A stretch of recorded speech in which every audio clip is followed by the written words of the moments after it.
ఇదే నా ఆఫీస్. ఓ బాగుంది. లోపలికి రండి. నేనా? అవును మీరే. ఏ ఆఫీస్లో అర్జెంట్ పనేమైనా ఉందా? అలా కాదు, అంటే మీ ఆఫీస్లోకి నేనెందుకని. ఈరోజు మీరు డ్రాప్ చేస్తున్నారని విజయ్కి చెప్పాను. అందరూ మిమ్మల్ని ఇంట్రడ్యూస్ చేయమని ఫోర్స్ చేస్తున్నారు. సో మీరు రండి. ఓకే పదండి.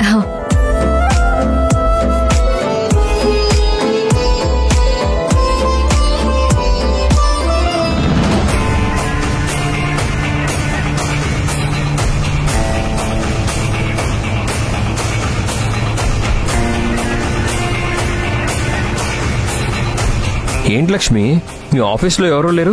ఈరోజు ఏమైనా హాలిడేనా? నాకు అదే అర్థం కావడం లేదండి. ఈ టైంకి అందరూ వచ్చేసి ఉండాలి. ఏమైంది వీళ్లకు? నేను బాస్కి ఫోన్ చేసి కనుక్కుంటాను.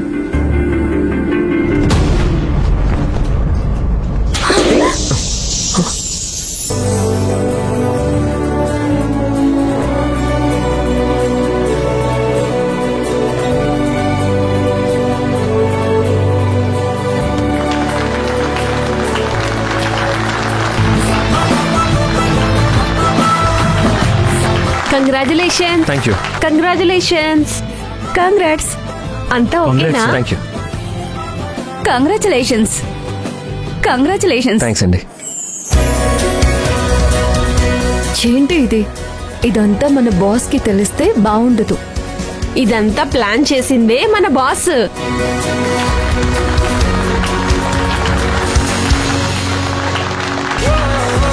Congratulations Lakshmi and Hari. Thank you sir.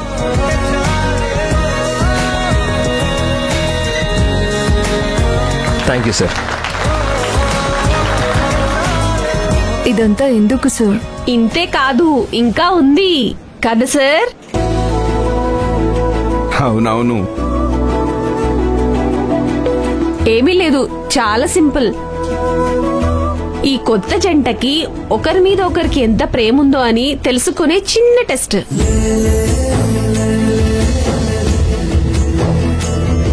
దానికి మన శ్రీహరి గారు మన లక్ష్మికి ప్రపోజ్ చేయాలి. చెయ్యాలి చెయ్యాలి చెయ్యాలి. తీసుకోండి.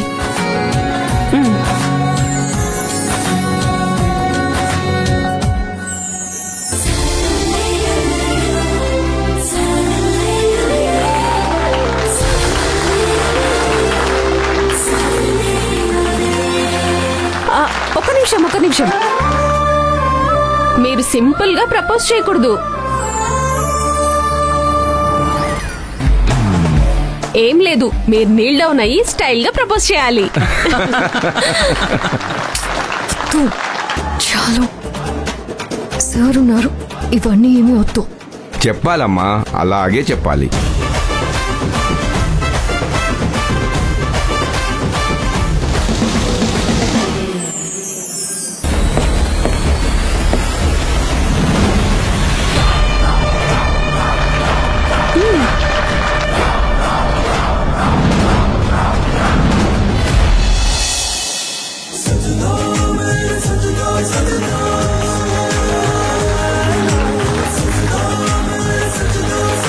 ఏమండి,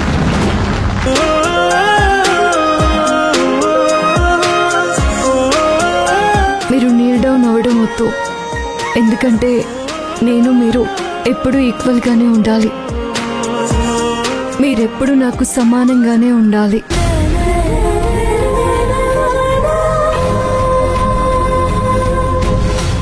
నాకు నా భార్యకి అన్ని విషయాల్లోనూ సమానమైన హక్కు ఉండాలని నేను నమ్ముతాను.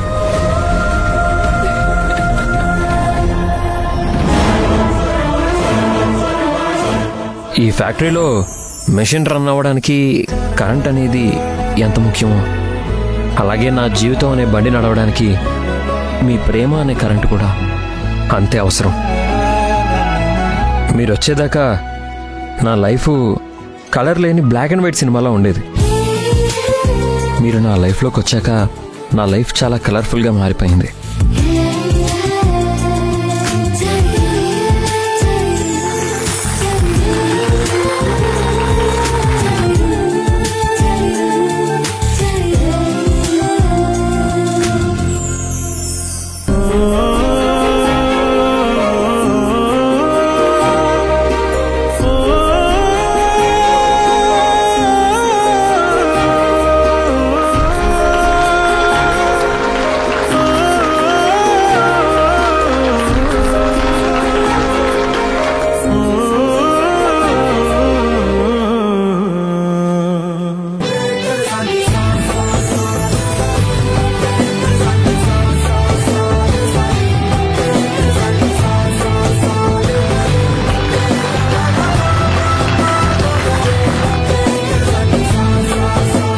లక్ష్మి లాంటి అమ్మాయి దొరకడం మీ అదృష్టం అనుకున్నాను.